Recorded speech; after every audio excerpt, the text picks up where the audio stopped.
Okay. Yo, we're back. Hello? Hello, hello, hello.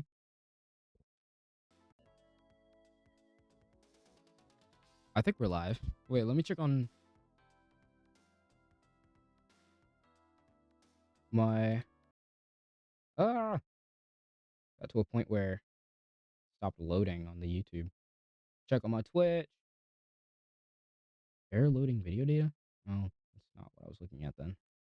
Not looking at my dashboard either. I'm looking for just my profile. Boom, boom, boom. Connecting to chat. Oh,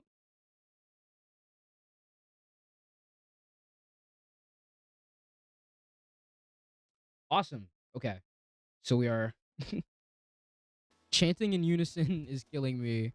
Because it just shows how uncoordinated their whole mission is. Yeah, no, there is no whole mission. The whole mission is to destabilize Gaza, um, because that's the intended position of the entire state of Israel. And these people are actors, not necessarily. It doesn't necessarily matter whether or not they're actors like specifically for the state of Israel. Israel has created a um propaganda sphere around its entire country so bad to the point where it's like when it came to Nazi Germany, Nazis were very like intentionally like a lot of the public were Nazis. A lot of the German public were Nazis. And a lot of the Israeli public is in and of themselves also Zionist and will follow the not will follow the whims of the state in that their ideology is the ideology therein of the state in a similar way to how fascist not in a similar in the exact same way in how fascist movements historically have been using political um consolidation of thoughts to be able to create a situation in which you don't even have to fight every single one of your battles. A lot of the people in your chat, well, a lot of the people in your state will do that for you. Blowback, low intelligence, unintended consequences or side effects of a covert operation, civilians suffering. Yeah, blowback, unintelligence. Yo, blowback, political intelligence. Blowback are unintended consequences and unwanted side effects of a covert operation. Um, or yeah. I guess like if that's what the Wikipedia describes it as, that's probably right. Um, please help the okay. Well, political malpractice? No. Intelligence. Well, this is still useful, right? To the civilian suffering blowback of covert operations, the effect typically manifests itself as random acts of political violence without a discernible or direct cause, because the people in the public who name the intelligence agency acted are who named the intelligence agency acted are unaware of the affected secret attacks that provoked the revenge counterattack against them. Specifically, um, like the biggest example would be the 9/11, right? Uh, in that Americans were caught way by surprise by that, even though like the reality had been simmering up for I think over a decade at that point, right? Um, in fact, there was another bombing a couple years earlier on the World Trade Center by that same person because they wanted to be able to create to create a big enough force for Americans to realize and for Americans to recognize their violence and their atrocities across the entirety of the world in order to maintain its hegemonic power. In that America was doing hundreds of 9/11s. Examples include anti-Western religious figures like Osama bin Laden, who Hindu attack foe, and sponsor right-wing counter-revolutionaries who sell drugs to others, sponsor public places.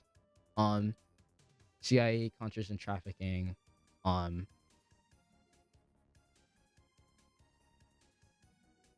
Examples include anti-Western religious figures, who in due course attack foe sponsor, right-wing counter-revolutionaries, as opposed like using the Contras, in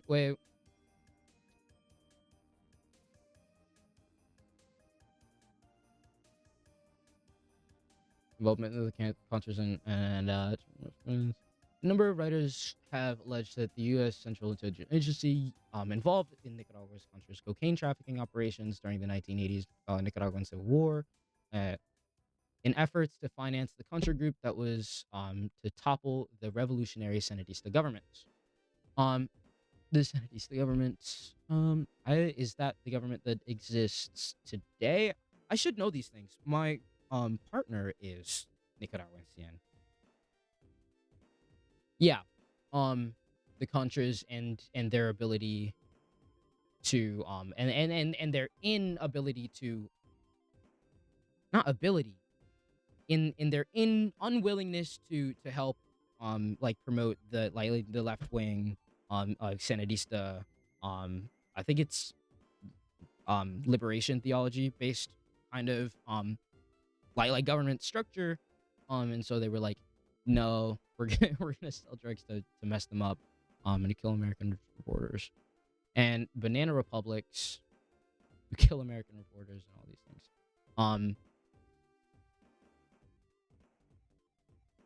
The term blowback first appeared in the clandestine service history overthrown of Mossadegh of Iran. Yeah. In essence, political blowback is when people experience the consequences of the actions of their state.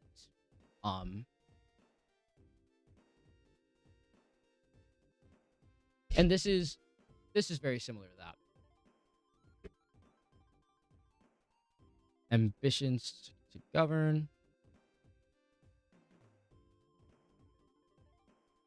Ambitions to govern, the most disruptive among the anti-Hamas groups, and the one most openly backed by Israel, is the so-called Popular Forces, formerly led by Yasser Abu Abab, an Israeli gang leader who was suddenly killed this month after a family dispute in Gaza turned violent, his group said. Hamas and its supporters widely celebrated his death, handing out sweets in the enclave as a show of celebration that reveals the Islamist group's relief that one of his main internal challengers had been eliminated. This gang was one of the most serious reasons for the suffering of our people in the Gaza Strip. They were a major reason for guiding the occupation forces to the young men trapped inside the Rafah tunnels, which led to their arrest or targeting, a Hamas-affiliated group wrote on Telegram, referring to a pocket of Hamas fighters trapped in Israeli-occupied Gaza following the ceasefire. Yeah, these are basically IDF soldiers, is what I'm reading. Is that like these gang members are working with the Israeli government, or backed by the Israeli government, in order to destabilize Hamas in their ability to continue to be political like positions of authority, to be in political positions of authority, and the destabilization thereof is not out of Hamas infighting, is not out of any of these things, is out of Israel. This is Israel. This is Israel using a 29.5-foot pole to try and whack their to try and utterly defeat Hamas. They're not collectively going into their like a mission. There is no coordination. If their coordinated goal is to destroy Hamas, um, what are they planning to do afterwards? There's no ideation there. Their coordinated goal is to, let's just say, a bag. You know what I mean? Hamas, these militias have already plunged into Gaza more instability using hypnotic. Or whatever you already read that. Get the militias ambitions. Yet the militia's ambitions clearly extend far beyond defeating Hamas. Groups like Abu Shabab's Popular Forces in the south, Ashraf Mansi's Popular Army in the north, Hussam al-Asdal's Counterterrorism Strike Force in the east, and Rami Hala's Popular Defense Army in the center of Gaza are actively trying to prove their ability to govern locally. The gangs are seeking to recruit civilians, calling on doctors, lawyers, and teachers to enlist. On social media, Abu Shabab has openly offered monthly salaries for fighters, promising $1,000 for regular rank and file and $1,500 for officers willing to join him. Israel has acknowledged backing the group, but it remains unclear how it is funded. Hollis, commander of the Popular Defense Army, told CNN his group is largely composed of men previously imprisoned by the Hamas-run government. Hollis said the militia was formed in May in coordination with the West Bank-based Palestinian Authority with the initial task of securing humanitarian aid routes in eastern Gaza. He said the mission has since evolved into what he called a larger project. It's a very large project and I am a part of it, he told CNN in a phone interview. I'm thinking of just gonna reread that because I was low-key not paying attention. Yet Yet the the militia's ambitions clearly extend far beyond Can I defeating speed that up a Hamas. little bit? Groups like Abu Shabab's Popular Forces in the south, Ashraf Mansi's Popular Army in the north, Hussam al-Asdal's Counterterrorism Strike Force in the east, and Rami Hala's Popular Defense Army in the center of Gaza are actively trying to prove their ability to govern locally. The gangs are seeking to recruit civilians, calling on doctors, lawyers, and teachers to enlist. On social media, Abu Shabab has openly offered monthly salaries for fighters, promising $1,000 for regular rank and file and $1,500 for officers willing to join him. Israel has acknowledged backing the group, but it remains unclear how it is funded.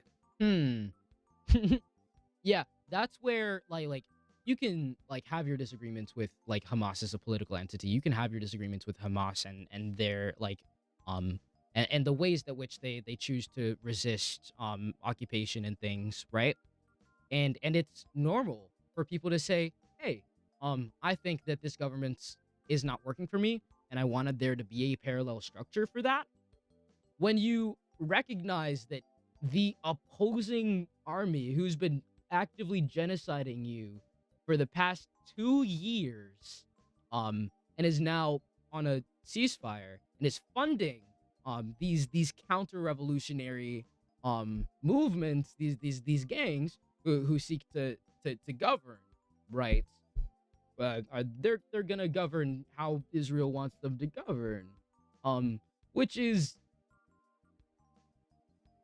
not at all. Israel wants that land. Israel's never gonna let them to actually do the thing if that's actually their intended point. Israel will not do that.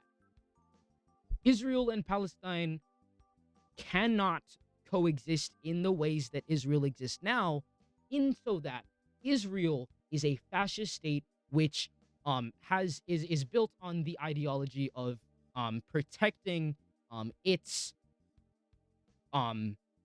what it sees as its in-group at the expense of every out-group, and that's just the way that like fascist states like work in that, and in that the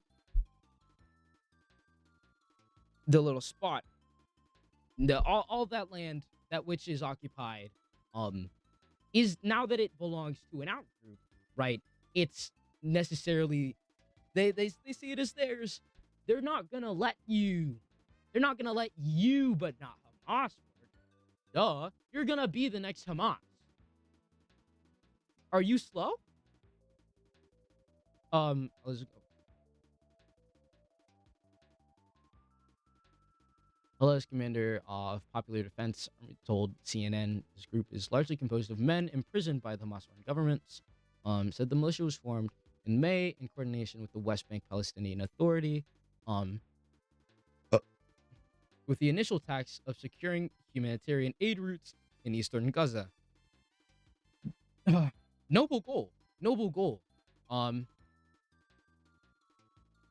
He said the mission has since evolved to what he calls a larger project backed by Israel. It's a large project and I'm a part of it. So is Netanyahu.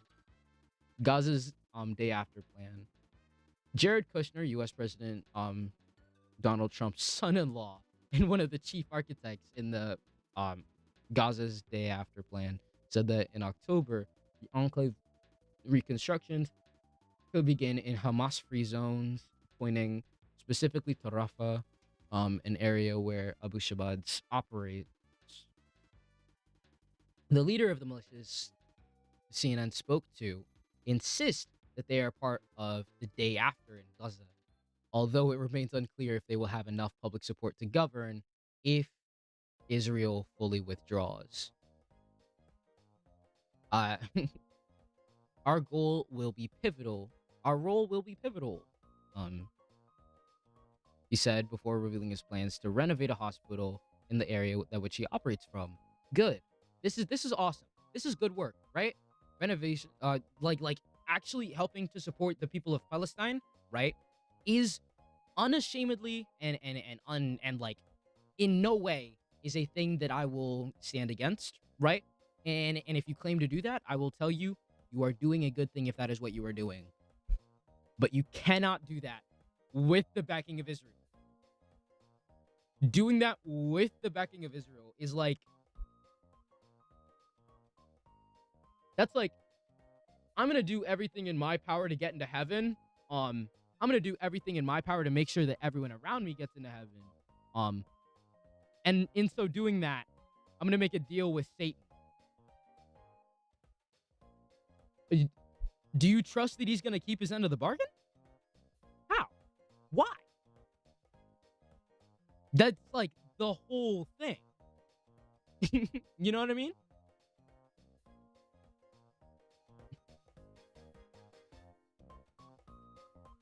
Two Israeli sources familiar with the matter told CNN that Israel will continue to back the militias even after Abu Shabab's death.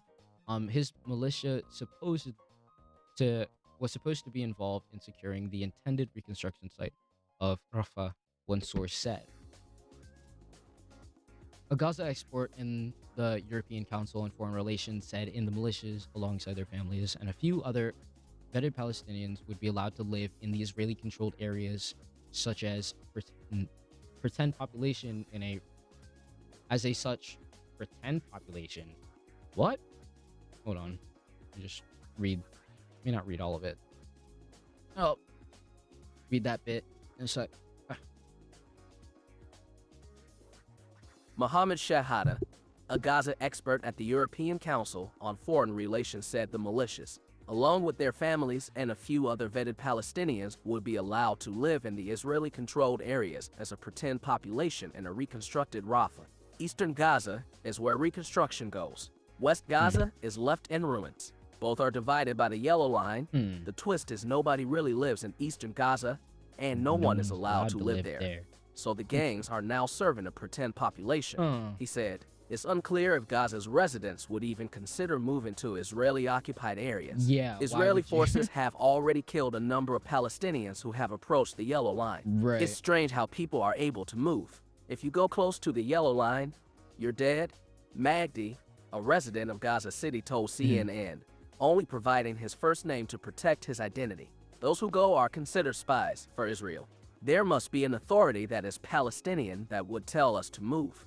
We would only move when Israel withdraws. Yeah. There's that's like textbook. Yeah, like, they're trying to get around. They're like, okay, if we can't genocide them this way, then we're going to. If we can't genocide them this way, then we're going to try and genocide them by. Okay, here's the plan. We're going to split the entire country. We're gonna withdraw halfway. Okay, when we withdraw halfway, we'll leave the rest in ruins so that they can't actually live there, and then we'll reconstruct the other half, and then we'll come in and swoop in. That's basically what he's saying. That's what he's trying to do. No? Introducing clip timeline. Okay.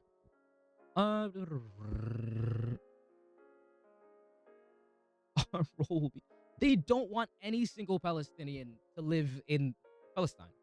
They don't. That's the extent of Israel. Israel and its government is seeking complete and total annihilation of the Palestinian population within Gaza. And next is the West Bank if they're successful.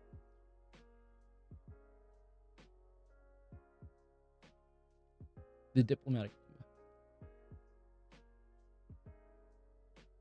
In the diplomatic limbo that exists between the first and second phase of the ceasefire, the militias have tried to establish themselves as a fixture of Gaza's future.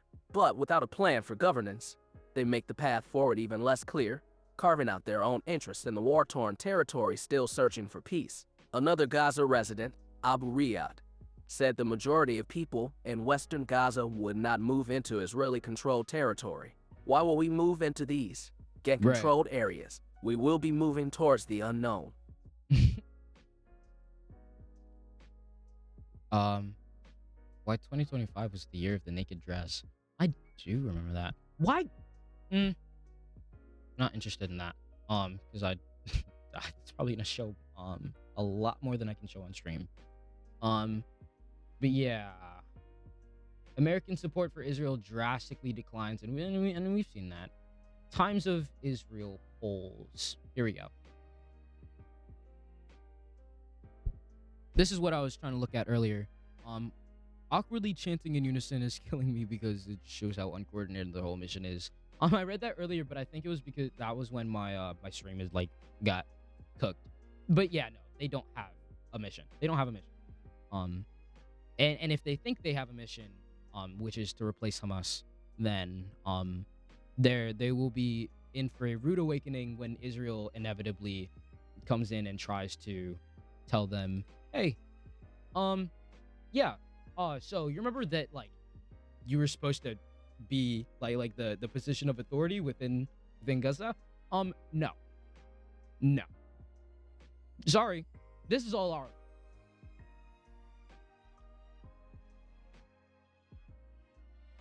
This is what a settler colonial state will do. And they'll continue to do that. If they're successful with all of Palestine, they will not stop at Palestine. They will continue to progress and use that into greater Israel. A majority of Israelis support the permanent annexation of parts of the Gaza Strip, in a move that the government has reportedly begun mulling amid the logjam's efforts to secure hostage release and a ceasefire deal with Hamas. Is it right here? A majority of Israelis oppose the permanent annexation of parts of the Gaza Strip, a move that the government has reportedly begun mulling amid the logjam and efforts to secure a hostage release and ceasefire deal with Hamas. A poll conducted for the Times of Israel found, among respondents to the poll, 53.2% rejected annexing parts of the Strip, while 38.9% support annexation and 7.9% had no opinion. The survey also found that Prime Minister Benjamin Netanyahu's Likud party would win the most seats were elections held today, but it, with its allied factions, would fall far short of securing a majority coalition. In the wake of the Hamas-led October 7, 2023, attack on Israel, and throughout the war in Gaza, leaders on the far right have called for Israel to annex the territory and re-establish settlements there. Israel evacuated its settlements and troops from the enclave under the 2005 disengagement program. In recent days, following the breakdown negotiations for a ceasefire, the hostage release, the cabinet has reportedly discussed annexations and threatened Hamas with taking such steps unless the terror group agrees to release 50 hostages it's holding. How old is this? It was July. But yeah, it is. It's a lot of wide disapproval of Biden on Gaza. Huh. This was even. This was way back even when Siena College polling. Who do you trust would do a better job on the Israel-Palestine conflict? That's really interesting. I would love to see what the opinion of the people who said Trump now is. Right? Poll this is from PBS from November 9th, 2003. Only authorized funding support Ukraine. Whoa. Only authorized additional funding to support Israel. Authorized additional funding to support both Ukraine and Israel. Not authorize additional funding for either. Interesting. I mean, I would be.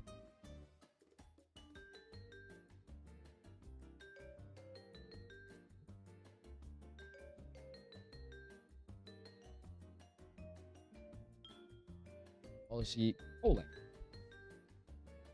Lately. New Gallup poll. Not new. News Gallup. August, November. Yeah, this is the most recent. Yo.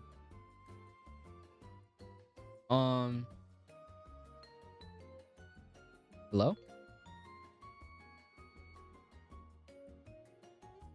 Yeah, oh, that's crazy. Trying to YouGov explore. Yeah, sure. That's just use of our cookies. Sure. Surveys. Wait, was that Charlie Kirk? Oh no, that's fucking Pete Hegseth. Opinions of Americans about the cost of living. More policy. Yeah. Zoom.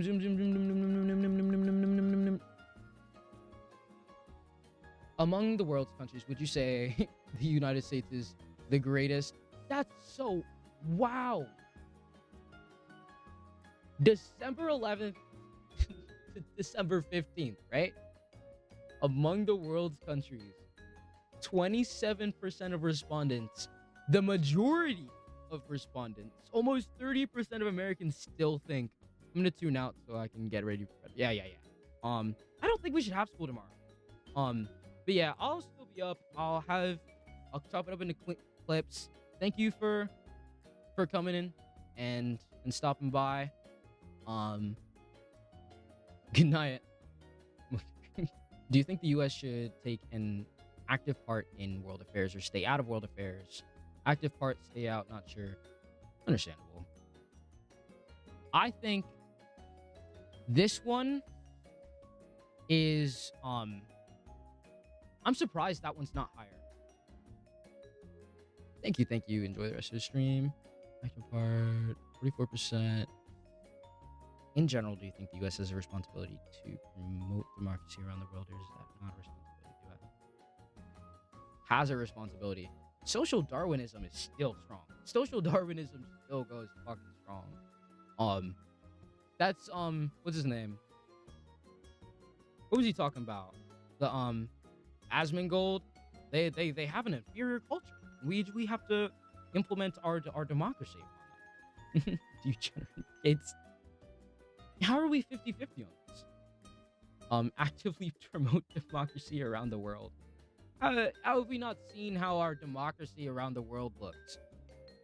Do you guys not recognize? Do you generally support or oppose the U.S. providing aid to foreign countries? The majority of people somewhat support, right?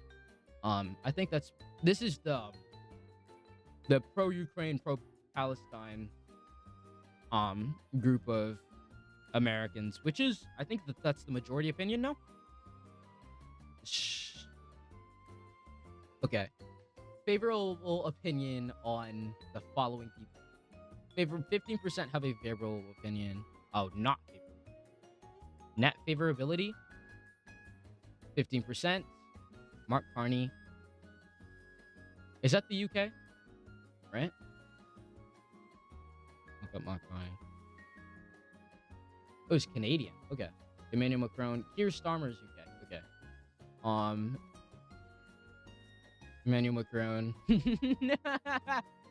I can't think of this guy without thinking of Candace Owens and like apparently his wife being trans, and that's like the biggest thing that like certain people care about. That is so unserious beyond compare. Keir Starmer is -3. I wonder why. Oh, generally because people don't know about UK politics. That's this will do it, right? Unfavorable, very unfavorable. Some people have some strong distaste. This surprises me because I don't see any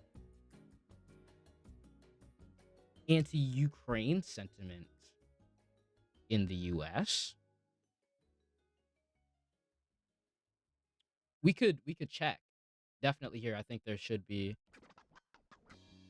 something here. Nuclear war. Here. An immediate and serious threat to the U.S. 30 say that. 22 people still say North Korea. Not a threat to the U.S. 17% of people recognize Hamas. Not a threat to the U.S. 30% of people say Venezuela an immediate threat. 7% still? God! You guys are so done for.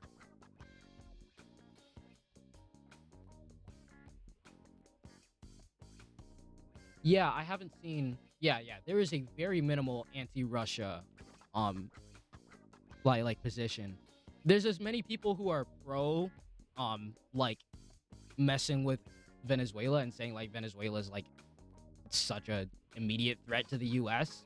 as there are people, who don't think Russia is a threat to the U.S. So it's very interesting to see.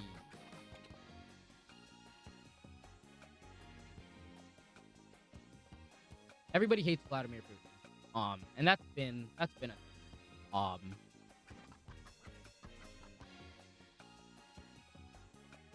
I'm not too familiar with Russian politics and the history thereof. In that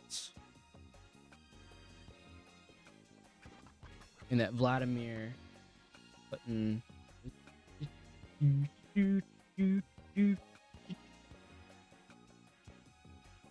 is like the successor to the USSR, which was like the opposite. That was like the thing that we like everybody hated. It was like, oh my god, screw the USSR because they're like they're a socialist dictatorship or whatever.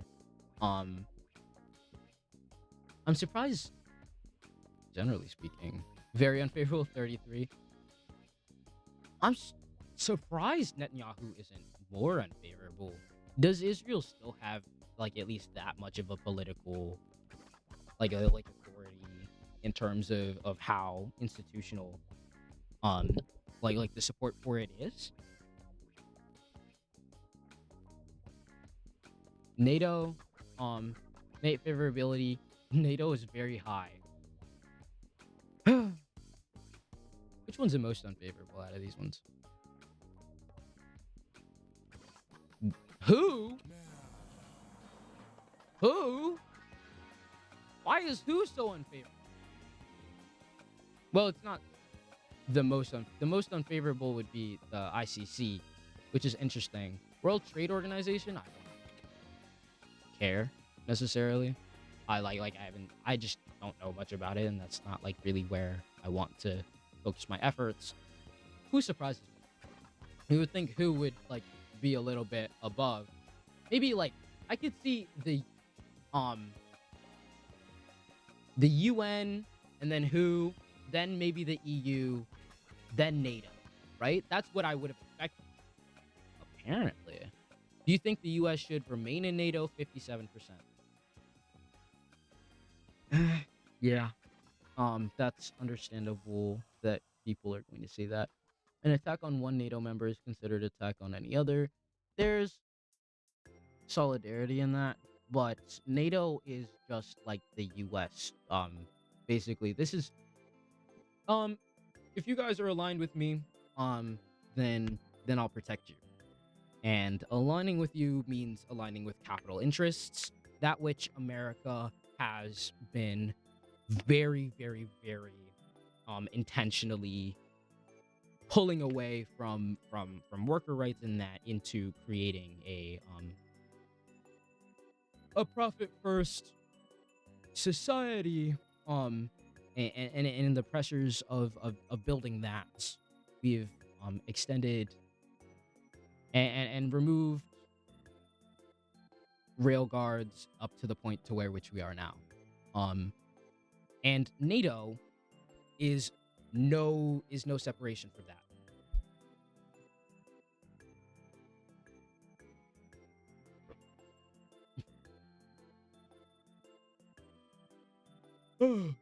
Should remain committed.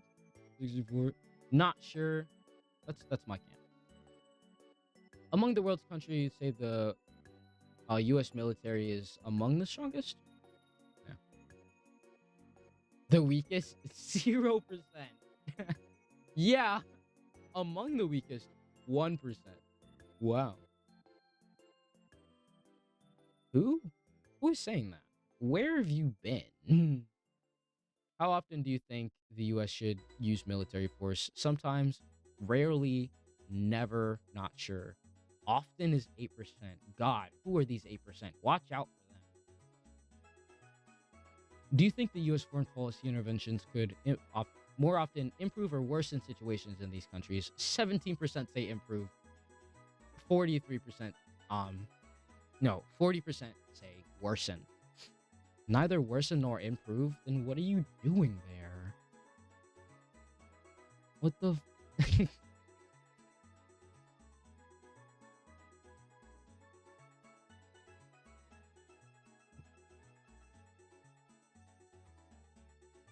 hmm.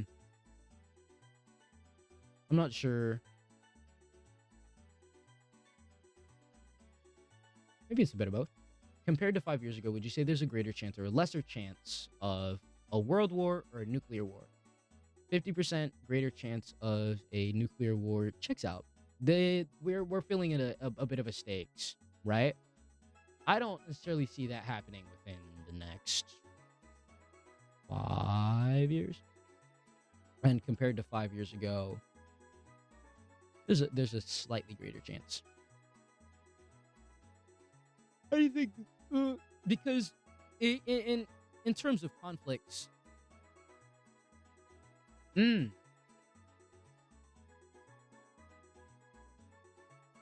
U.S. has been definitely stoking its finger in some key notable places.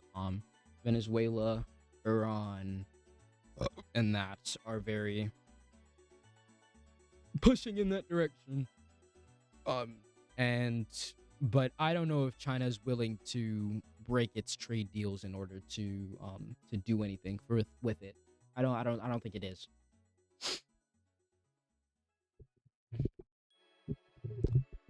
How likely do you think it is that one country will attack another with nuclear weapons in the next 5 years? Um, I do think that's very likely.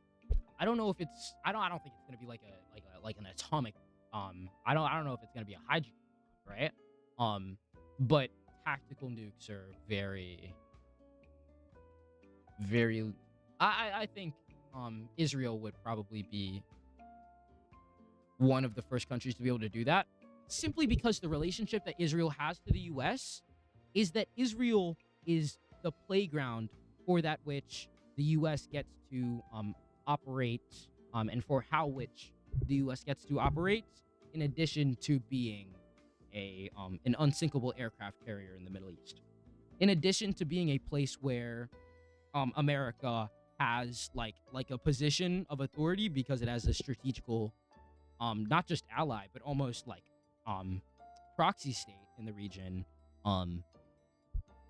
Almost it's almost like the 51st state, right? Having a 51st state in the Middle East is very beneficial to the US, but also additionally they get to then test out their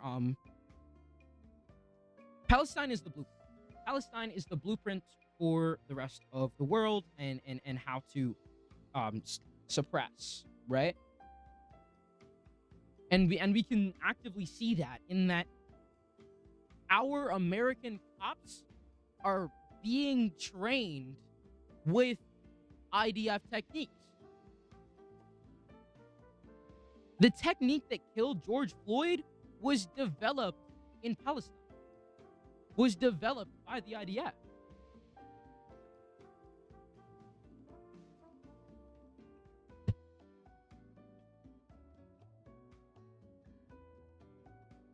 Not that like IDF soldiers come in and are like, this is how you stomp on baby head. Krav Maga. Don't worry, it only works on babies. Let me see. How does the work with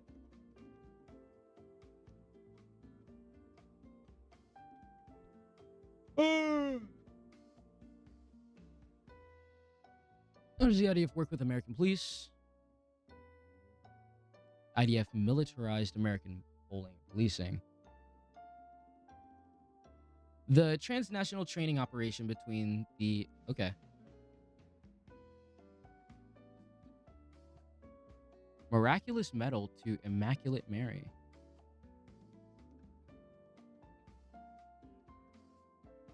The transnational training relationship between the Israeli Defense Forces, IDF, and American police departments, particularly the New York Police Department, NYPD, represents a profound and deeply troubling convergence of state violence. This partnership is not a simple exchange of best practices in public safety, but rather the systematic export of militarized policing techniques and a security ethos developed in a context long criticized as settler colonial, apartheid-like, and genocidal in its oppression of Palestinians. The specific tactics, technologies, and, most insidiously, the underlying ideologies perfected by the IDF in the occupied Palestinian territories have been deliberately imported, adapted, and normalized within American policing. Through detailed case studies of the NYPD's surveillance apparatus, its adoption of broken windows and stop and frisk, and its militarized crowd control. This analysis will demonstrate how this exchange has directly shaped the domestic policing culture that systematically targets and represses marginalized communities in the United States, particularly Black, Latino, and Muslim populations. This relationship, sustained by a powerful network of political and financial interests, effectively transplants the logic of military occupation onto American streets, eroding civil liberties and suppressing dissent, and perpetuating cycles of racialized violence. This is the reality, in that Americans were the blueprint for Nazi Germany, in that the American genocide on the Native Americans and the ways that which America has perpetuated its racial violence against its native populations has allowed for there to be a recognition that Hitler had, in that this violence is very like good, and like in his opinion the violence would have been like seen as like, oh wow, that's so effective, I'm gonna go ahead and copy that. Hitler got his ideas from the United States, and in that the strategic alliance between the United States and Israel is very similar, except not just is like the US being inspired directly by it, right? The US is like actively learning from the IDF's ability to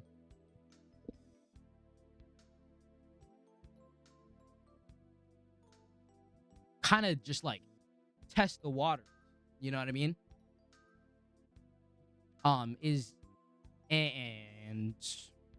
There's a specific thing that they use, crucially the Anti-Defamation League, training exchanges in the early 2000s began and facilitated and funded by organizations like the American Jewish Committee's Project Interchange and the ADL, the Apartheid Defense League, often billed as counterterrorism seminars. Um, more like terror seminars.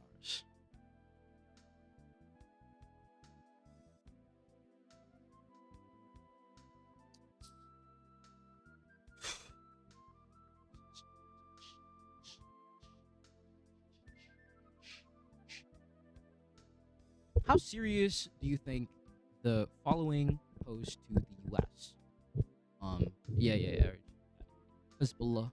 Um, most people are unsure. I don't think most people know what Hezbollah is.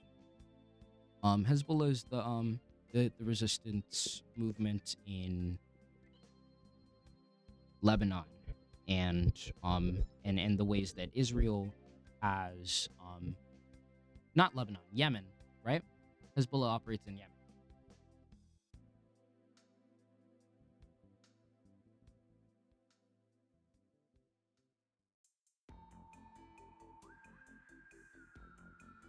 I can't spell. Hezbollah is the Shia Islamist Lebanese. Oh, it does. It does operate in Lebanon. No, it's not Hezbollah that I'm thinking of. It's well, yeah, Hezbollah operates in Lebanon and resists the actions supported by and done by the Israeli government within the borders of Lebanon.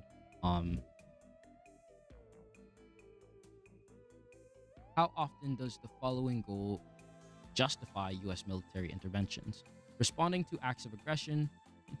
Wow. Increasing U.S. global power, promoting democracy, removing corrupt leaders from power, preventing counterterrorism. Why is preventing counterterrorism still so high? Is terrorism still seen as like a serious, like continued, not threat, but like serious continued like ploy of like that person's a terrorist. We have to go out and militarily intervene in this country because there are terrorists there. We've heard it played out so many times. And promoting business interests, 7%. Acquiring new U.S. territory, 6%. We're big enough. We're big enough as it is. Why do we need more territory? This makes sense being at the bottom. This also makes sense being at the bottom. Nobody likes an oil war. Nobody wants an oil war. And everybody recognizes Venezuela to at least partially be that. Do you think the U.S. did the right thing in taking military action in 2003? 61% say we should have stayed out. Looking back, do you think the U.S. did the right thing in Afghanistan? 46%, 45% say we should have stayed out. Should expand its territory, even means using by force. Seek to expand its territory, but not by force. Where do you want to go? Wait, huh? Not seek to expand its territory, 52%. Checks out. Not sure. Yeah, this is just where the American populace kind of sits. You support the or oppose the U.S. taking control of the Panama Canal? Nobody. Oh wow, this is all by force. Almost nobody wants any of this. Greenland, Canada, Gaza, and the Panama Canal. Support taking control, not by force. Gaza and Canada. Interesting. Canada is lower than Gaza. Why is there 18% of respondents that support the U.S. taking control of Canada? 23% say take control of Greenland. That's just a thing that like comes up every now and then about Greenland being like a military base. 42% oppose the Panama Canal. 50 oppose taking control of Gaza. Is I think the American populace is like solidly pro-Palestine now, which is incredible to see. 60% say no annexation of Canada or Greenland. Most people aren't sure. Not most. A lot of people just aren't sure. Yeah. Serving combat roles in the military. Support or oppose women. Yeah, we're still woke. Woke as hell. And that's a good thing. Let's stay woke. Let's stay woke.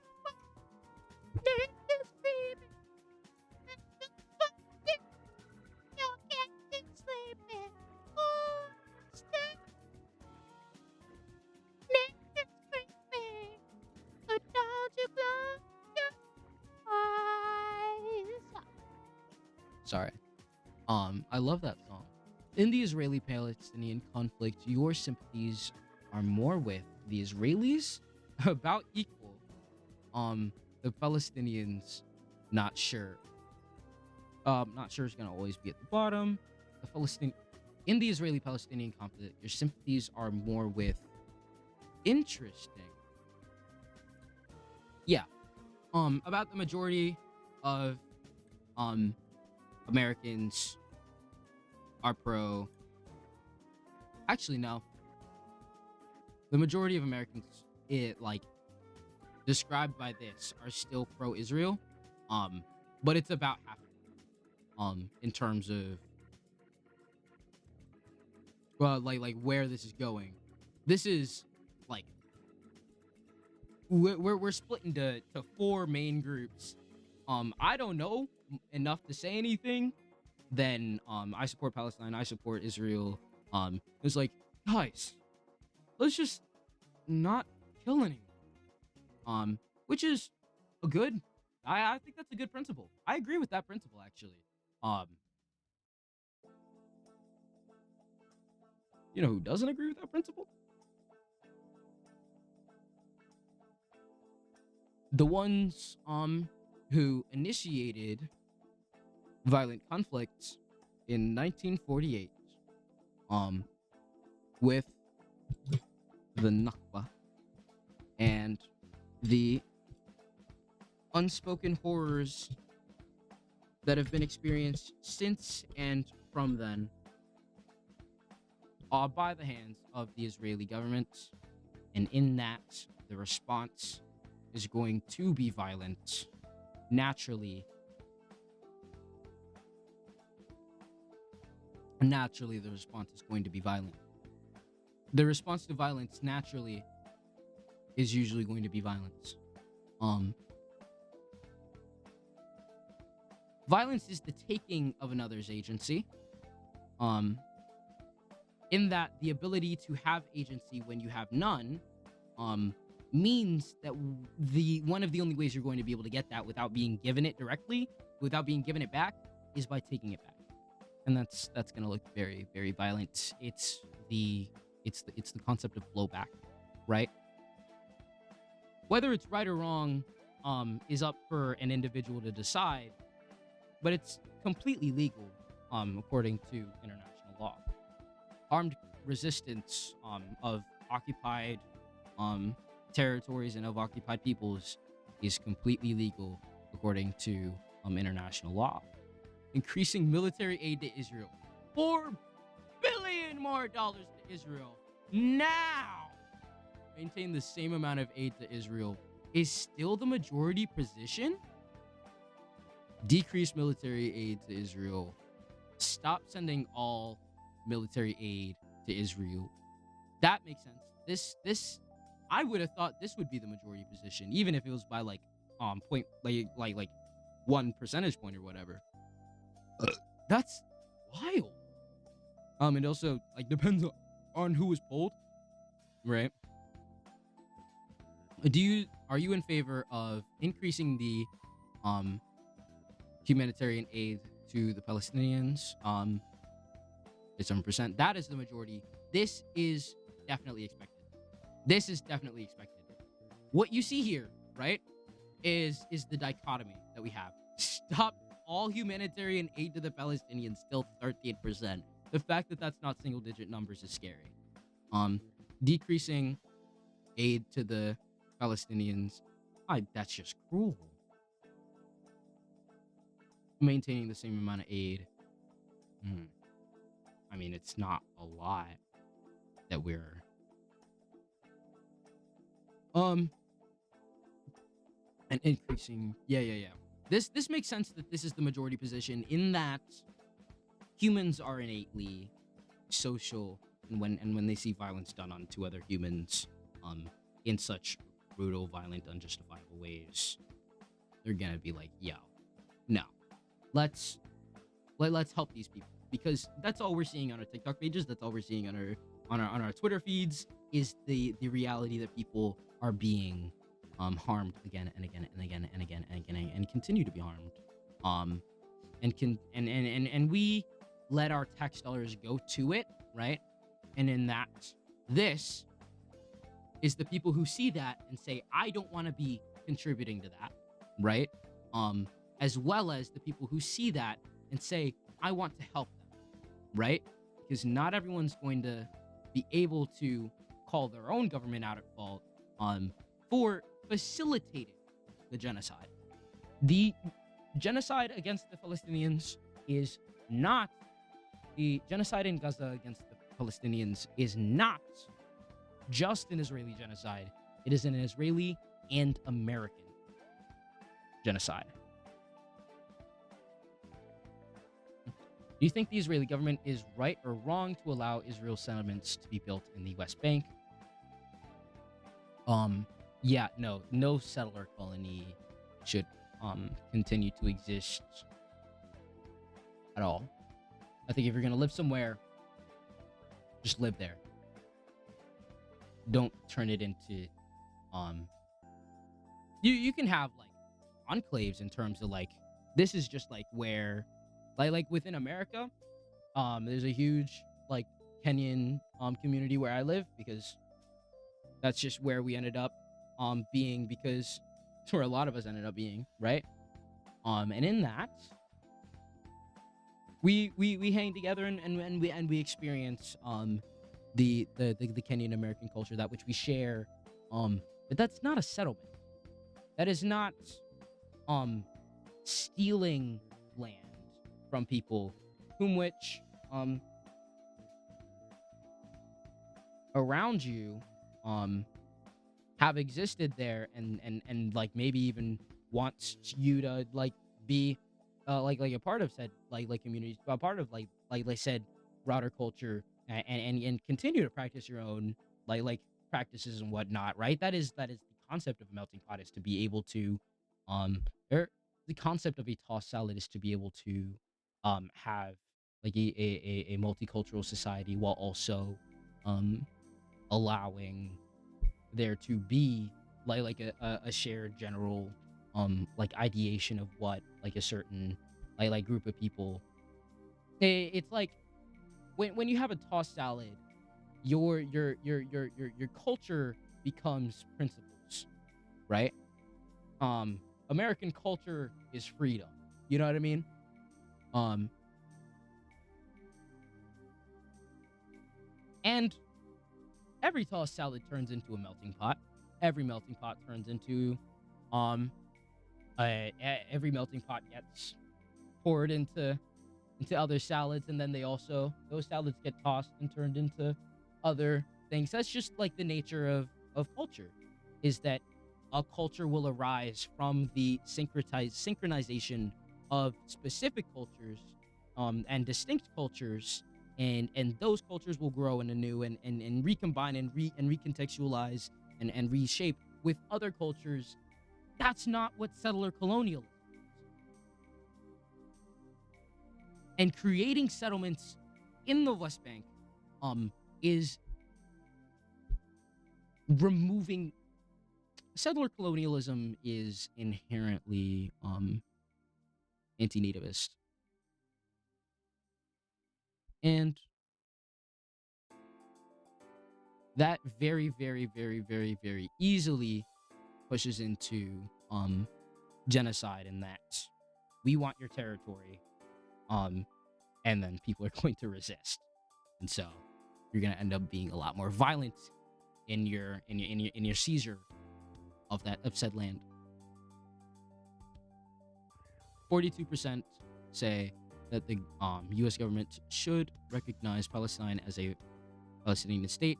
42, the number of the the answer to life and the universe and the meaning of everything. Um, I've been seeing that everywhere, and everywhere it's been has been pointing me in good places, and so that is a wonderful sign. Um, in the conflict between Russia and Ukraine, which do you sympathize with more? Russia, about 4%. Wow, I think that's the lowest poll that I've that we've seen here. Damn, damn. No, okay. The worst. Oh, well, there was the 0. Um, damn, damn. Oh my god.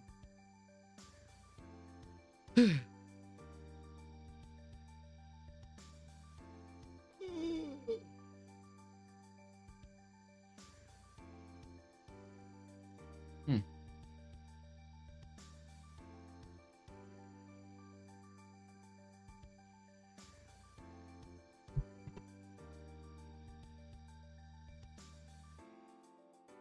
Mhm. Okay, this is more in depth. Um,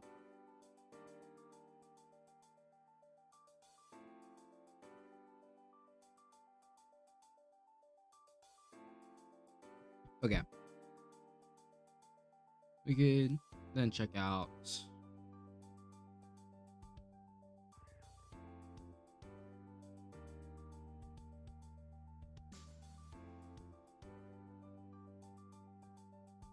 Who do you sympathize more with? 4% Russia, Ukraine, 60% Ukraine. Yeah, that checks out. Which will be the winner of this is just trying to understand what the median voter is kind of looking like.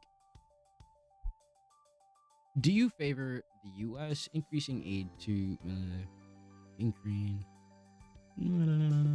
Do you favor? I don't really know too much about the Russia-Ukraine situation, and in that I need to educate and be educated. So I don't want to be increasing economic sanctions against Russia, 41%, maintain the same amount of economic sanctions against Russia, decreasing. Yeah, no, this is like 100-0 issue.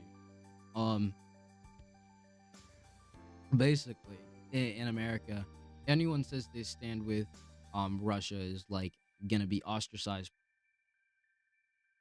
Because just look at these numbers, Jesus. Um, and I'm not saying you should, and I don't know if you should. I don't think you should. Um, but I also think that Ukraine is like as a NATO aligned country, it's like mm, mm, you know what I mean? It's like Russia or the US, which do you support? Okay. um you think America's standing in the world has improved or worsened since Donald Trump became president in 2025? Looking at these numbers, we live in two different worlds.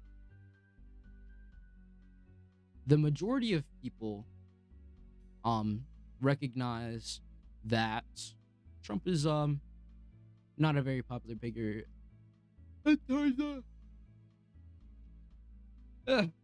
That in terms of the global stage, 31% remain loyal and say that America is the hottest and greatest country in the world or something. Are you confident in Donald Trump's ability to deal wisely with an international crisis? Are you uneasy about his approach? I'm so uneasy. I'm like hard about it. How confident are you in Donald Trump's ability to be an effective commander in chief to the military's nation? 39% say not confident at all. That's the majority opinion is not messing with Trump, and that's understandable, and that like makes entire sense. That makes all the sense in the world. In terms that Americans, when they see and when they recognize their that their position is that they are workers for a culture of people whose like influence actually matters, um, and that Trump isn't for them necessarily, and that Trump will continue to do the things he said he wasn't gonna do. He's gonna like start these wars. He's gonna start certain continue certain actions and things. His his ability to maintain polling will continue to decrease simply because Americans recognize that their lives have not materially improved. If Trump was doing all the stuff that he was like supposed that he is doing right now, right?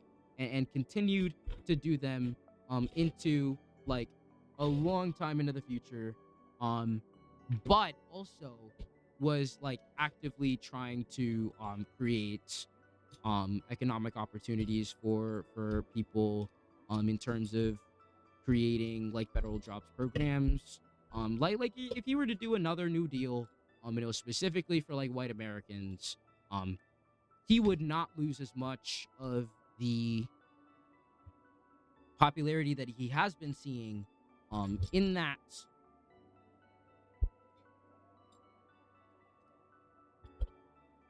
when you haven't done shit for the people, um especially the people in your base, and they see that you're doing a whole bunch of other stuff, you're never gonna win them favorability. You're never gonna win their favorability.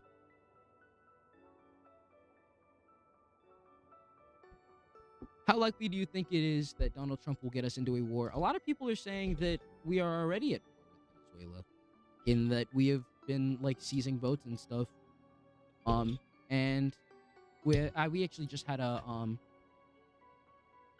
there was I think it was a referendum or something, talking about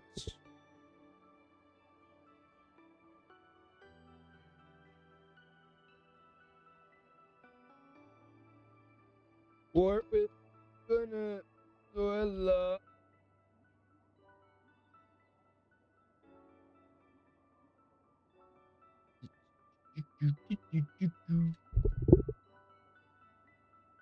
Tensions between the U.S. and Venezuela have escalated, with President Trump not ruling out the possibility of war. Um, mm, mm, mm, mm, mm, mm, mm, mm. Referendum? Kills 4 in Pacific Ocean attack as Venezuela tensions spiral. Push to limit vote strikes on Venezuela and fails in House. The latest Democratic attempt.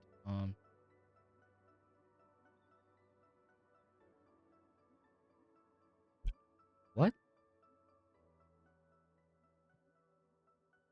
What? No, nigga. Whatever.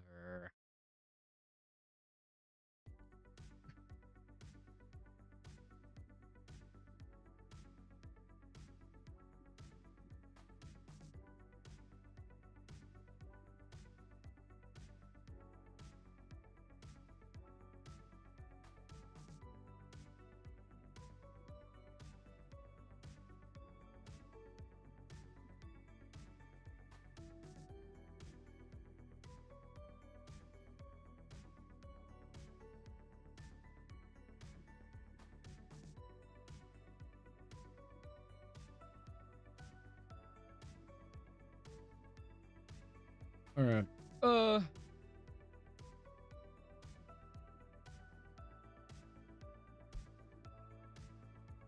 Yeah, I can't spell. Hmm. Okay, whatever. But yeah, there.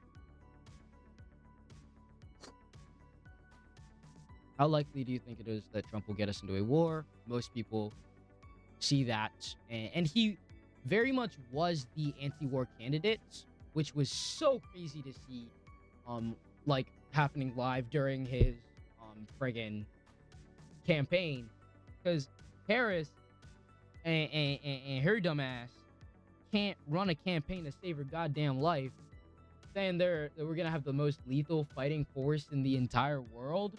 Who wants that, right? And so Trump was able to swoop in and say, if it was me, there would be no wars.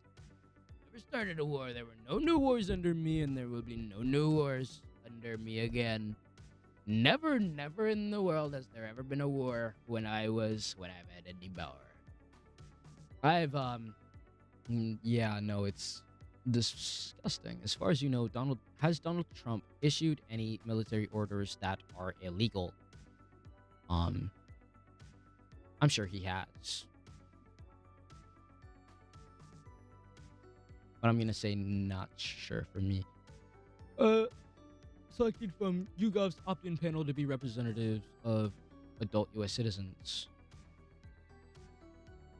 This is also of people who like to be polled, right? You have to remember that these are people. Sampling method respondents were selected from YouGov's opt-in panel to be represented. Yeah, you have to opt in.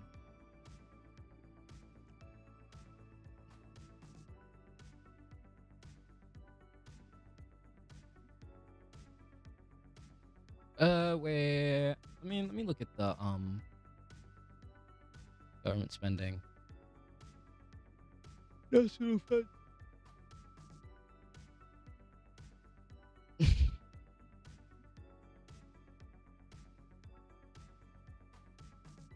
Veterans.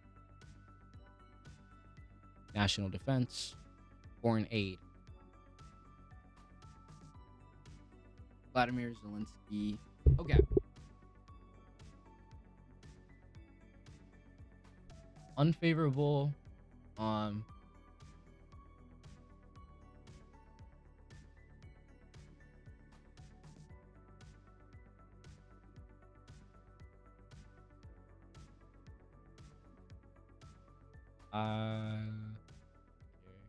terms of Mark Carney, Macron, Stammer, very favorable. Nobody is like super favorable of him. Ain't nobody know who this nigga is. 70% of old people. You would think the old people know. The young folks know him? Not the old ones? Yo. Somewhat favorable. I was like, he seems fine. 12% of respondents. Most of them have no idea who he is. Benjamin Netanyahu. Of the 19 to the 18 to 29-year-olds, 40% find him very, very unfavorable. 30% find him very unfavorable in terms of those categories. Yeah. Why don't black people know?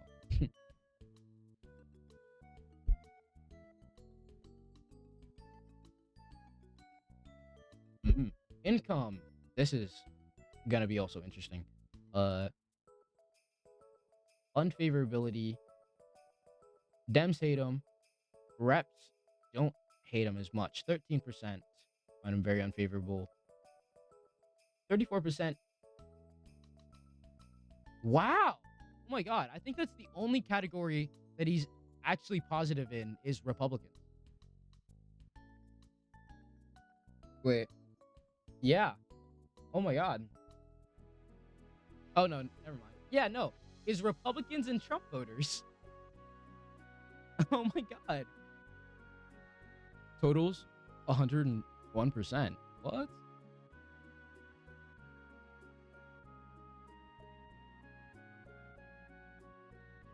Yeah. And the thing that's most indicative, I guess income isn't necessarily indicative. Yeah, the less money you're making, the less you really care about who the hell Benjamin Netanyahu is.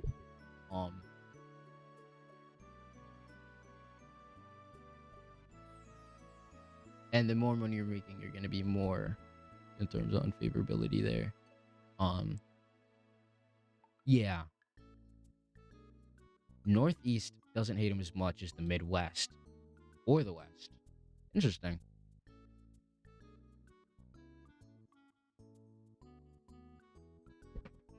How are these drawn? Who is are these the only territories in interesting. Hmm. Negative 60% with Harris voters. Damn. Vladimir Putin. Um damn. Across the board. Flats. And the most people and wherever it like lands below 60%, most of that comes from I don't know. I don't know. I don't know. Or somewhat unfavorable for this guy. It was interesting. Yeah, no. Reps apparently don't even hate him as much as Dems do. Yeah, no, this is very yeah. It's uniform across the board. Wow. Hmm. Let's see what young people think of Zelensky.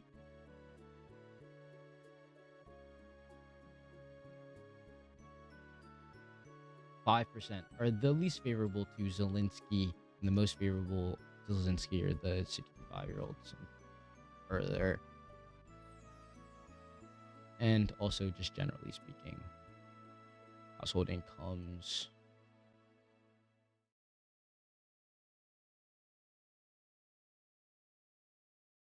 There we go.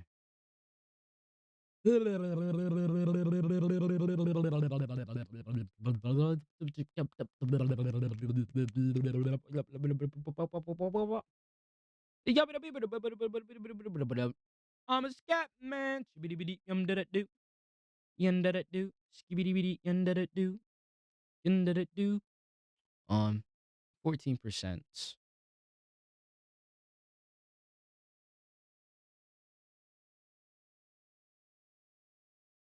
Where's the music at? I think that's the thing that's been helping me to stay like actively able to think and whatnot.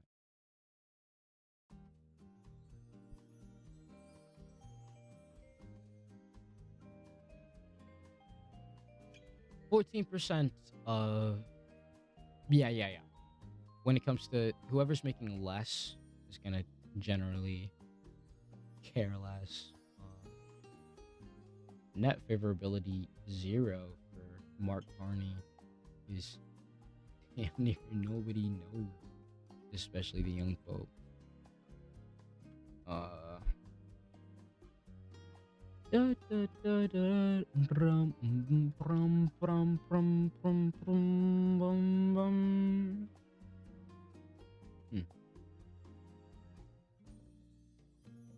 NATO.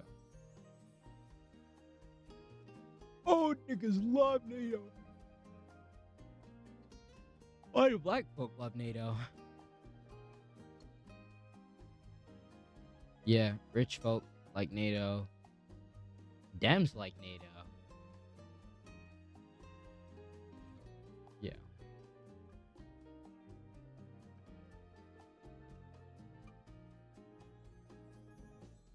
And once you get left enough, you get to where nobody like.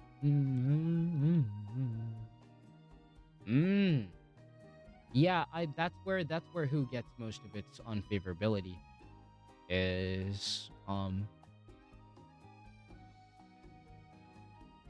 the right wing of politics being the anti-vax sphere. I haven't read a single trip report yet, and I think that I have to read at least one.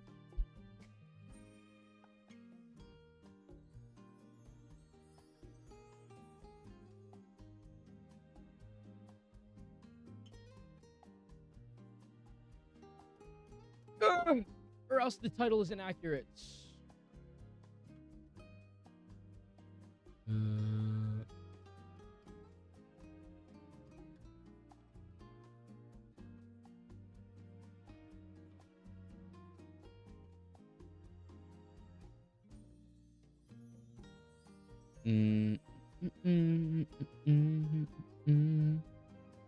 title, I think I accidentally dismantled reality and rebuilt it from scratch.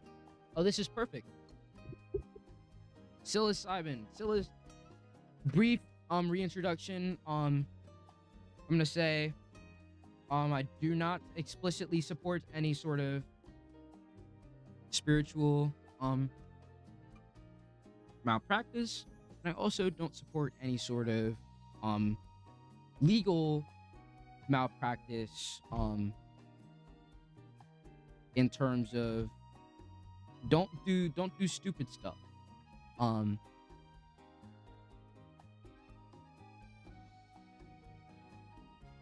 someone explain what just happened to me? My life will never be the same. I could try. Okay, so this is gonna be a long one. I just needed to get this down because I'm still not entirely sure what was real and what was, well, whatever the hell I experienced. It wasn't just a trip. It felt like a fundamental recoding of my entire existence. I've tripped a handful of times before, but a few heroic doses of acid, a couple mushroom journeys. I thought I was prepared. Boy, was I wrong. All right, set and setting was his apartment, alone, clean, in a safe space. I had curated my playlist, a gallon of water, and a clear intention to explore the depths of my own consciousness and maybe get some cool visuals. I had 10 grams of golden teacher. Damn. 10 grams. Okay.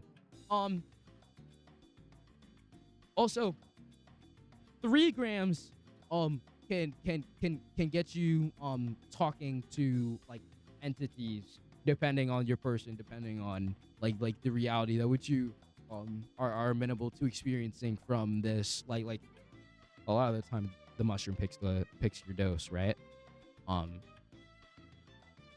But like 10 grams, and you weren't expecting to be like completely and utterly dissolved into infinite awareness.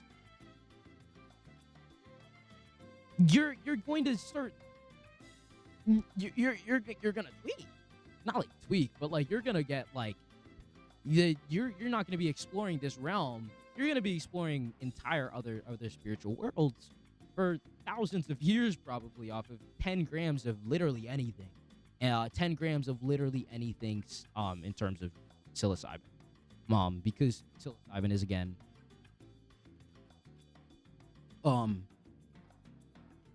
very potent, especially even at like 3 to 5 grams. In terms of the experience. The taste was earthy and bitter. Well, yeah, no duh.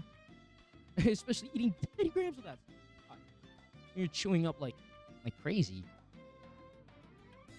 A prelude to the chaos. Yeah, no, I don't like the taste of mushrooms generally, and magic mushrooms don't seem any different. Don't appear to be any different. The come up, the first sign were the unusual body buzz. Yes, that is the first sign in a psilocybin experience. A pleasant, vibrating warmth that started in my toes and crept up my spine. My vision started to shimmer, like I was looking at the world through a heat haze. The pattern on my rug began to crawl and breathe a familiar welcome. I put on some music, some ambient, and I lay back on my couch, ready to take me in. But this come up didn't plateau. It kept accelerating. The breathing rug just wasn't just breathing anymore. It was inhaling and exhaling the entire room. The geometric patterns weren't crawling. They were multiplying, layering over each other in impossible 4-dimensional, tessactical ways that my eyes were having an ache trying to follow. The ambient music wasn't just music anymore. It was a force. A physical force, a liquid sound that was filling the room, coating the walls, and seeping into my skin. I closed my eyes and escaped the overwhelming sensory input that was definitely my first mistake. Because as soon as you close your eyes during a trip, that is where the sensory input goes bazonk. The moment my eyelids shut, the real show began. It wasn't darkness. It was a kaleidoscope of maelstrom, impossible light. Not colors like I know them, but emotions rendered as light. I saw fractals made of pure joy, and it was beautiful. It made me weep. Then a wave of neon green anxiety crashed over it, shattering into a million screaming shards. I opened my eyes, but the closed eye visuals had bled through. My entire apartment was now made of this living, emotional light. And that's just the come up. The peak is where it gets hard to explain.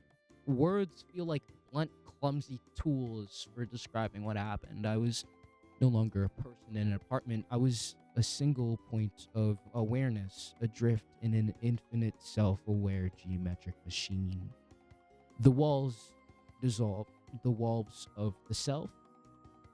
My body dissolved. The concept of I evaporated like water on a hot skillet. There was just consciousness, awareness. And the machine. I call it a machine. It was more like a living cosmic loom. It was weaving reality in time. I could see threads. They weren't physical threads. They were made of concepts. One thread was a causality, another was memory, another was the color blue, and they were interwoven into a pattern of such staggering, infinite complexity that my mind was utterly broken by it. I wasn't just observing it, I was a part of the mechanism. I was a gear, a single infinitesimally small cog in the grand clockwork of existence. And then the machine started to talk to me. Not with words, but with pure, unadulterated understanding. It showed me the source code of the universe. I saw the Big Bang not as an explosion, but as a single thought, unfolding into infinite complexity.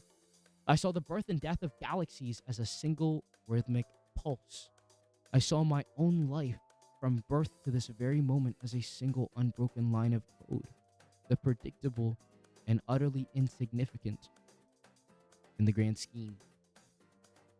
When you recognize this machine, right? Wait.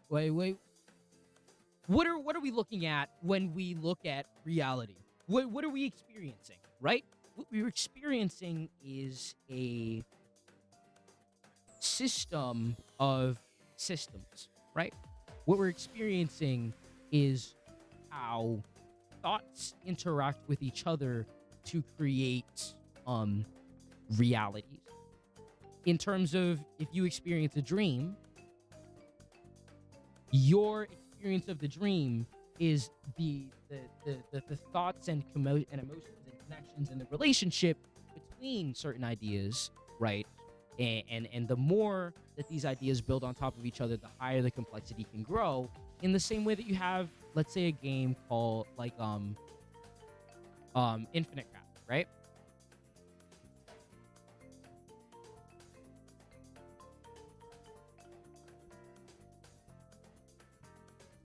Infinite Craft. Let's say it's just one thought, right? Water, right? Water recognizes itself. Water splits into two. In that recognition becomes lake. Addition, lake, ocean, lake, sea, water, fish, fire, wind.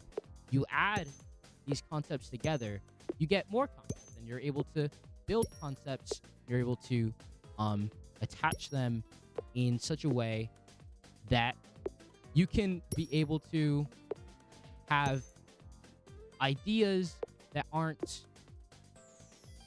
that seem to be completely unrelated to the original, and they build complexity in that way. Ocean, mountain, island, Dragon Island, Jaws volcano, Sharknado.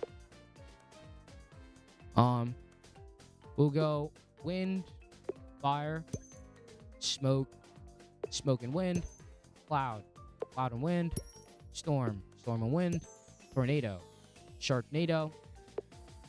Bim. Sorry, I had to do that. But the reality that we live in is a system of logic building on logic from before itself, in terms of thoughts, and it's built itself so complexly. These thoughts have solidified into matter.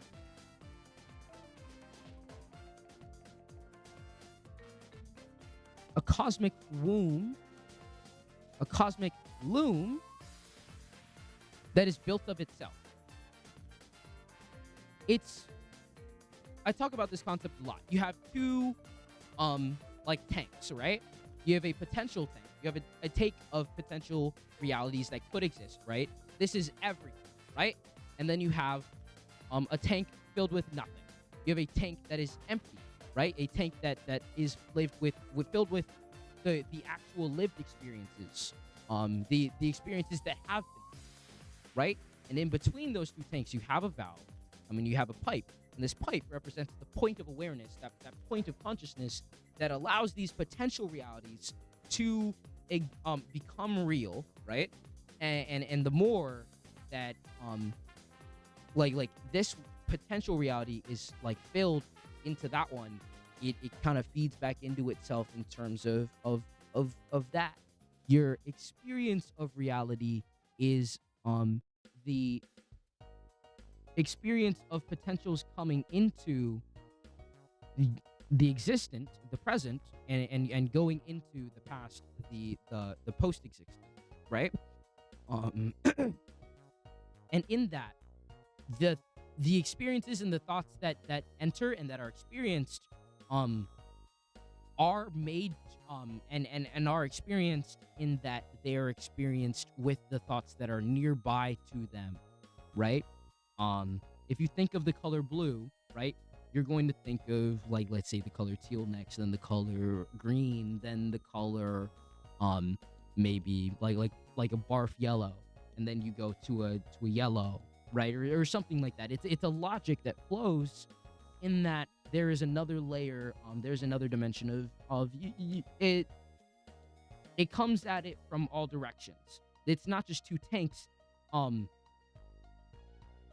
It's a point in which it doesn't just go this way, but it also goes this way, and it also goes that way, and it also goes this way, and all of this complexity combines together in that these thought chains and these thought loops throughout however many dimensions they enter from, maybe almost infinite, can weave together to create a coherent reality, and it will follow that maybe that causal chain, from the fact that it is built out of memory, built out of its ability to mimic the past, built out of its ability to resemble the past, and built out of its ability to call into what has been experienced, and then the experience, the color blue.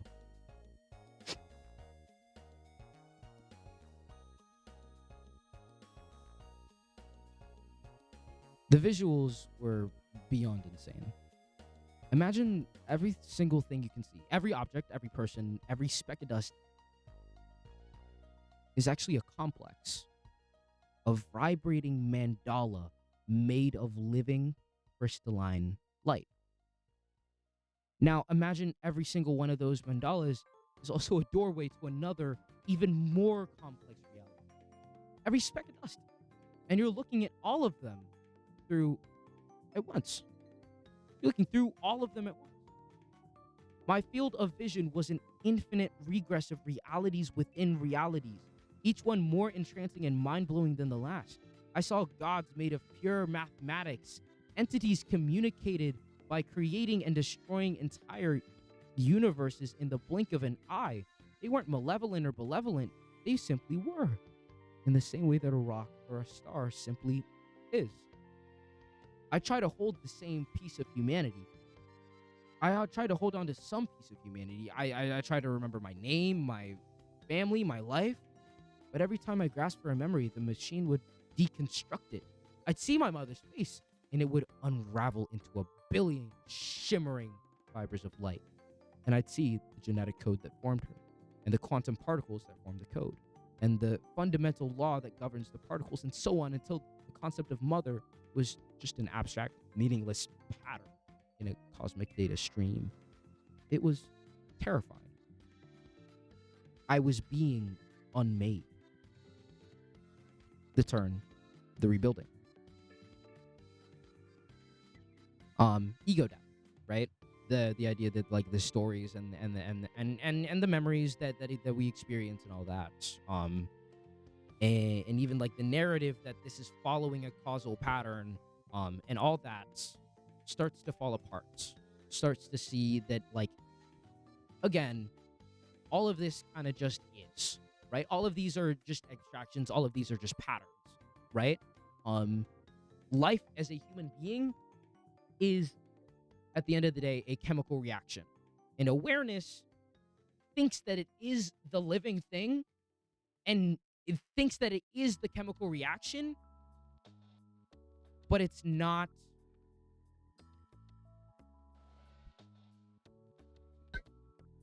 And it's made clear here.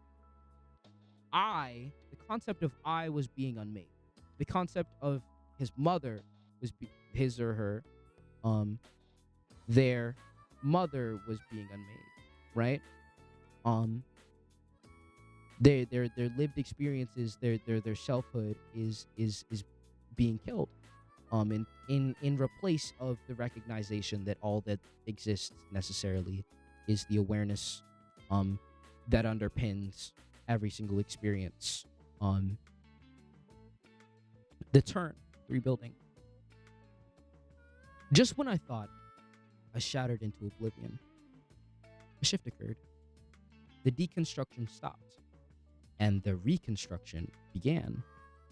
The cosmic loom started weaving me back together, but it wasn't putting me back the way it was giving me a choice. It was showing me the blueprints of my own personality, my ego, my hang-ups, my fears. They were laid bare like architectural schematics. I saw the source of my anxiety, the roots of my pride, and the foundations of my love. It was all just programming. Conditional code written by experience. The machine, or whatever it was, seemed to be asking, is this the code you want to run?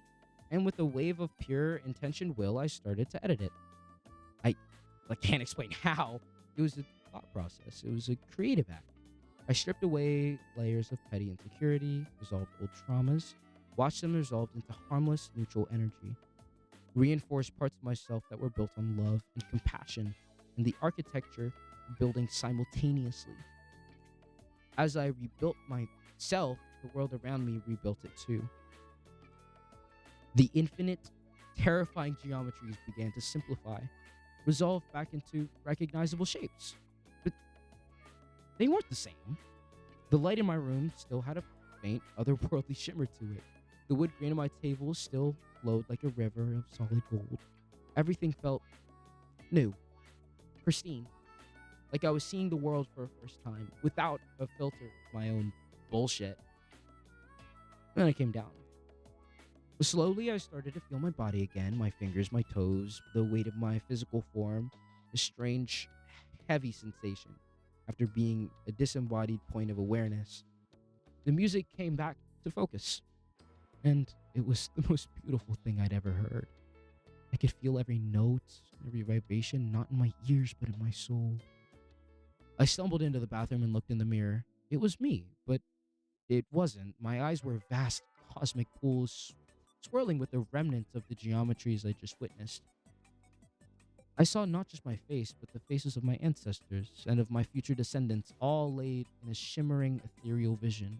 It was a link, an infinite chain, and for the first time, I truly understood what it meant.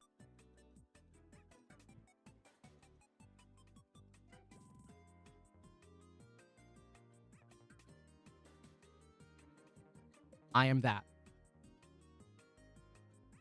I spent the next hours sitting on my couch, weeping. Not tears of sadness, but tears of profound, overwhelming gratitude. Gratitude for existence, the chance to witness even a fraction of this incredibly impossible reality. Aftermath. The integration. The next day. I woke up the next day feeling different, calmer, clearer. The world hasn't gone back to normal. The edges of things still have a subtle vibrancy to them. I have a deeper connection to everything and everyone around me. A lot of the anxieties and mental blocks are just gone, vanished. I don't know if I communed with God, tapped into the collective unconscious, or just completely fried my own brain chemistry, but whatever it was the single most profound and terrifying and beautiful experience of my life. I went looking for a trip and came out with a new operating system. Be careful out there. The rabbit hole is a lot deeper than you think. Yeah, no, absolutely. The rabbit hole goes so much deeper. They living within this like specific material realm. There are realities that which we simply almost refuse to recognize and refuse to reckon with a lot of the time. But that doesn't necessarily mean that these realities aren't real in a way. Um, aren't real in any way, and chances are these realities are more real than the reality that which we experience now. In that, in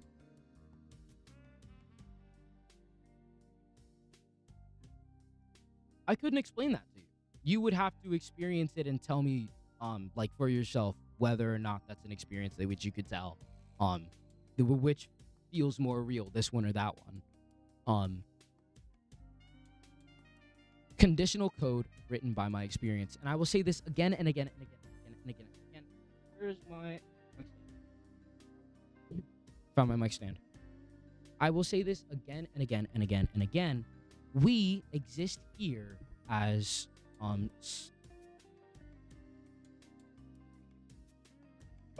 excuse me, products of our material environments. We are coded conditionally from our experiences, and our experiences are defined by the thoughts that which surround the body and the thoughts that which are inside the body. um the thoughts that which you do experience and the thoughts that which you don't. um is this the code you want to run?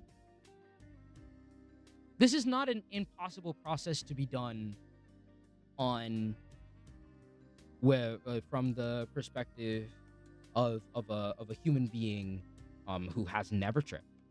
This is not impossible to do, and oftentimes it is done, and it is absolutely incredible and congratulatory to be able to do that.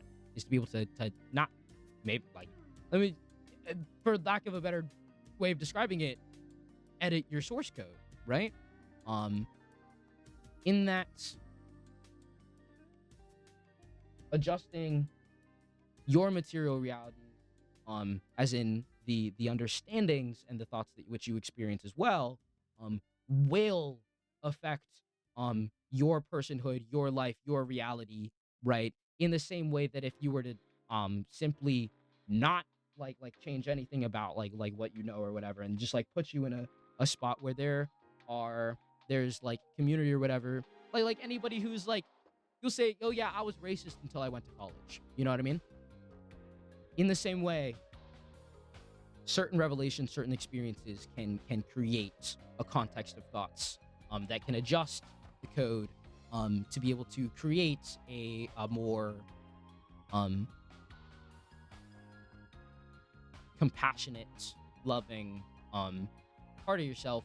In that, remember, this love that exists here is the interconnectivity between these systems of mandalas, between these realities, between these like infinite regression of smaller but also infinitely larger and more complex realities. The further down you go and the further up you go, it's the reason we seem like we're smack dab in the middle is the same reason the reason we feel like we're smack dab in the middle in terms of like the farthest we can observe in terms of like space, and the smallest we can observe in terms of the bottom of like this material reality, is because that's just as far as we can see. TS all relevant.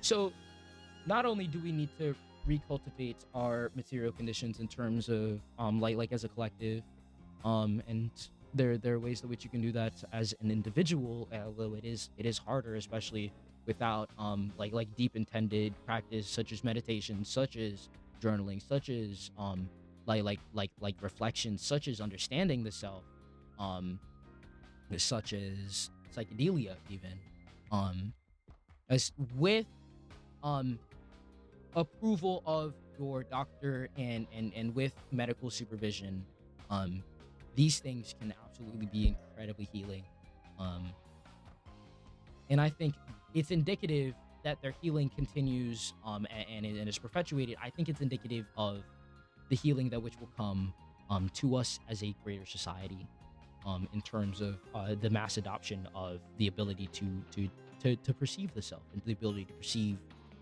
like thoughts as um, a much more complex, much more almost like intimate, immediate, almost more real reality of thoughts. Whenever that's recognized, is when the world will recognize its position. The world will recognize its awareness. It will recognize that its awareness is the thing that facilitates its reality.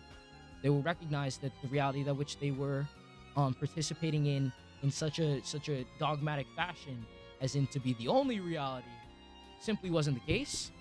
And in that not being the case, the moral imperative there is to love, and that the greater context is that these systems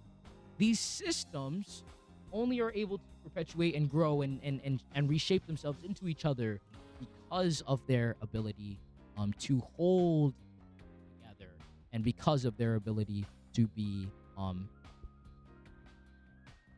like unified, which is the other half of love. Like the love is, as we understand it, is the experience of the unification of conscious systems.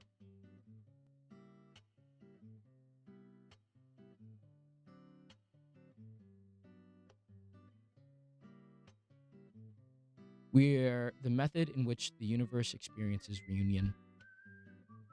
You should be a writer, seriously. That was the best, most tangible, eloquent description of tripping balls I've ever read. And for obvious reasons, it's not an easy thing to describe. Someone who's been doing it for 30 years. Impressive. No, yeah, this was some of the greatest writing I've genuinely ever read. This was probably the perfect trip report to read and describe, because I think I would do numbers on YouTube, maybe. I hope.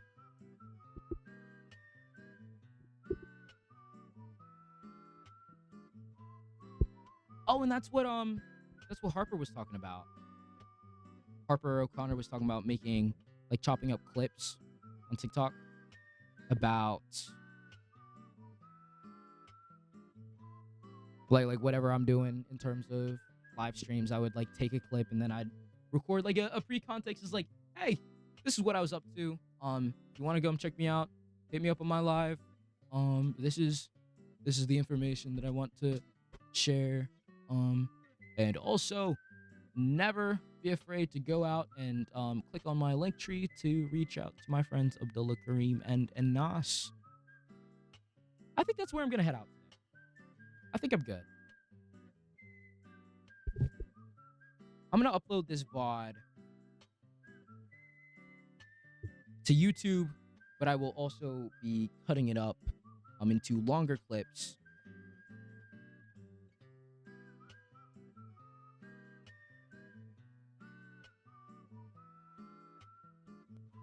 All right. Thank you all for coming to join my live stream. Today is December 23rd, 2 days before Christmas. So Merry Christmas, good night, everybody. Or good morning, I guess, and I will be catching y'all on the flip side.